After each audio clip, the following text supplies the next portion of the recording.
From a newborn baby capable of hearing all 800 language sounds, to a man who survived an iron rod through his brain and became a completely different person, to an ordinary man who woke up a genius after a pool accident, to the psychic spies recruited by the CIA, and finally, to the question of whether you can upload your brain to the cloud.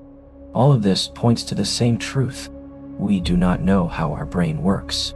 We do not know what its true limits are. We do not know how much potential is lying dormant inside every single one of us.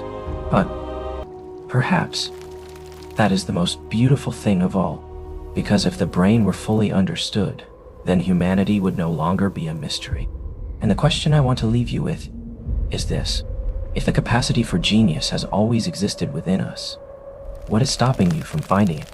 Or better yet, do you truly want to find it? I will see you in the next.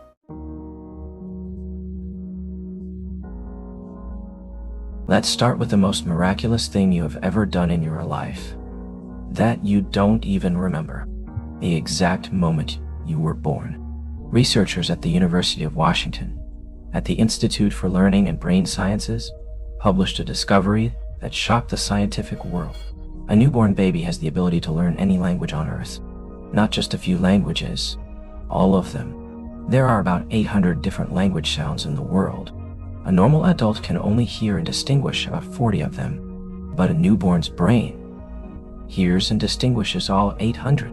When a baby babbles, you might think it's just nonsense, but if you slow down and really listen, you will realize they are repeating a specific sound, trying to simulate it, refining it, trying again, until it is perfect.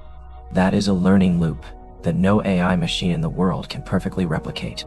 In terms of body proportion, a newborn's brain makes up 12 to 13% of its body weight.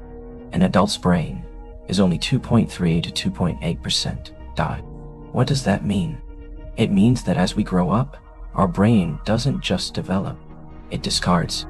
It throws away unused connections. It filters and prunes away our capabilities. The question is, where do those pruned capabilities go? Do they disappear completely, or are they still hiding somewhere deep inside?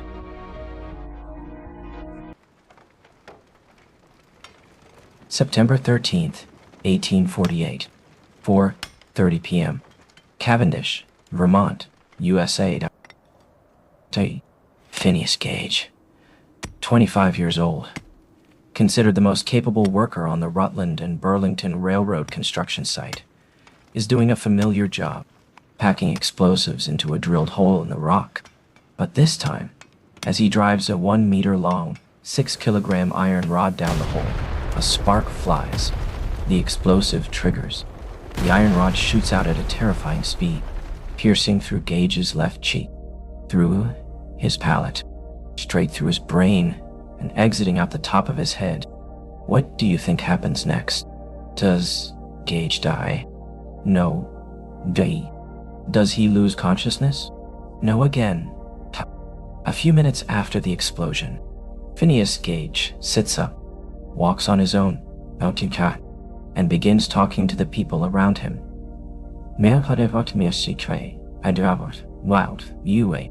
When Dr. Edward Williams arrives, he cannot believe his eyes. Gage is sitting upright on a chair outside the hotel, chatting normally, with the iron rod still lodged in his head protruding from the top of his skull, covered in blood and brain tissue. A 2012 study at UCLA, more than 160 years after the accident, used images of Gage's skull combined with modern MRI to accurately reconstruct the path the iron rod took through his brain. The result? That iron rod didn't just destroy his left frontal lobe. It severed more than 10% of all his white matter, the neural highways connecting different regions of the brain. The fascinating part is not that Gage survived. The fascinating part is that Gage, after the accident, was no longer Gage. Before, calm, responsible, respected by colleagues. After the accident, impulsive, unrestrained, constantly swearing, unable to hold a job. His loved ones said, he is no longer Phineas. An iron rod through the brain, and the entire personality of a human being changes. It proves a terrifying truth. You, the self you think is unchangeable, is actually just the product of neural connections in your brain. Change those connections, and you become someone else. October 2006, Colorado, USA. Derek Amato, 40 years old, is attending a normal barbecue with friends. Nothing special. He's a normal guy. Normal job. No significant musical talent whatsoever. Then, someone throws a ball toward the pool. Amato dives in to catch it. His head hits straight into the bottom of the pool. The doctor's diagnosis? Severe traumatic brain injury. 35% hearing loss in his left ear. Memory loss, shut. Significant brain damage. But a few days after being discharged from the hospital, something unexplainable happens. Amato visits a friend's house. There is a piano there. It was one of those moments where you didn't have to know anything. It was already set up for me to touch, Amato later recalled. I sat down and played until 2 a.m. He had never taken a piano lesson, never touched a piano in his life. But that night, music flowed from his fingers like something that had been inside him all along, just waiting to be unleashed. Amato describes what he sees when he closes his eyes.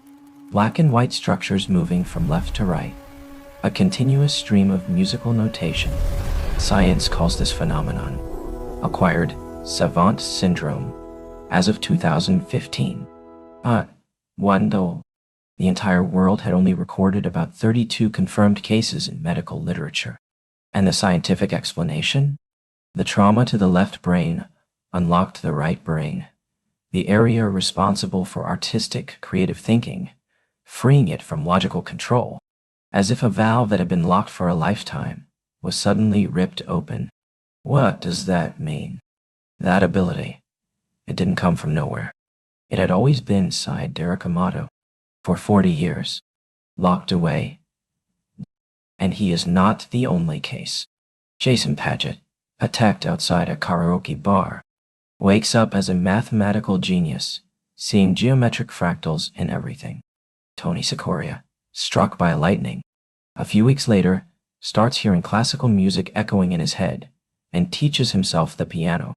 Orlando Sorrell, hit in the head by a baseball at age 10, can now remember the exact day of the week for any given date since then. All of these cases point to the exact same thing. The brain doesn't just contain the person you are. It also contains the person you could become.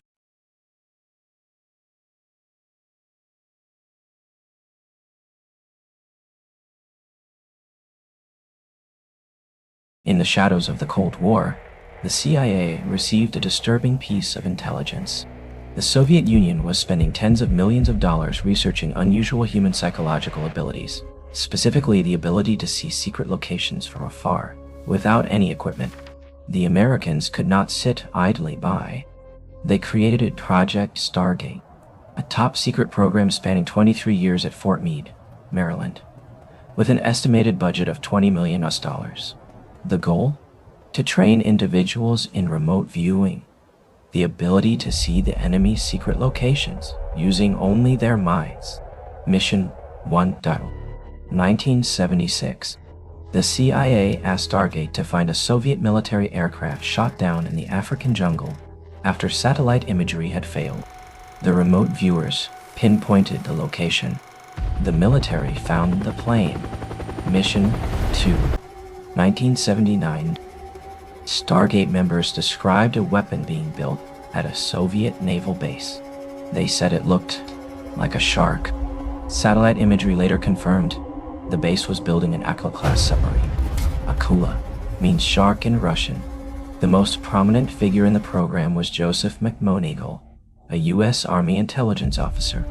He was credited with an accuracy rate of about 20% across 450 missions. That might sound low, but with the probability of random guessing being near zero, that number far exceeded any statistical calculation. And the most controversial viewing session? May 22nd, 1984. Stargate.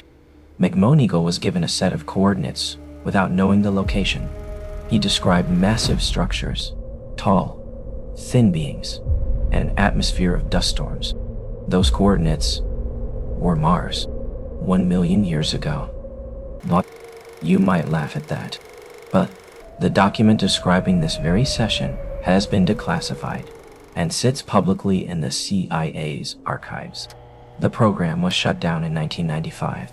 Neuroplasticity by one of Savant, officially due to budget constraints and inconsistent results. But one question remains. Was Project Stargate truly shut down, or was it simply moved under a different name to an even more secret location? Now, let's move to the future, or perhaps the present you don't yet know about. If your brain contains everything that makes you who you are, your memories, your personality, your emotions, your love, then what happens if we copy your entire brain onto a computer? This is no longer science fiction. This is a real-world race. To achieve this, we must create a connectome, a complete map of the entire human brain, including 86 billion neurons and about 100 trillion connections between them. So far, science has only mapped the connectome of a roundworm, with a mere 302 neurons. The distance from 302 to 86 billion. Do the math yourself. The data capacity of a single human brain is estimated to be 1 zettabyte, the equivalent of 1 billion terabytes. To put that in perspective, the entire internet is currently approximately 5 zettabytes. But let's assume we succeed. Let's assume in 2060, you can upload your brain to a server and continue to exist long after your body is gone.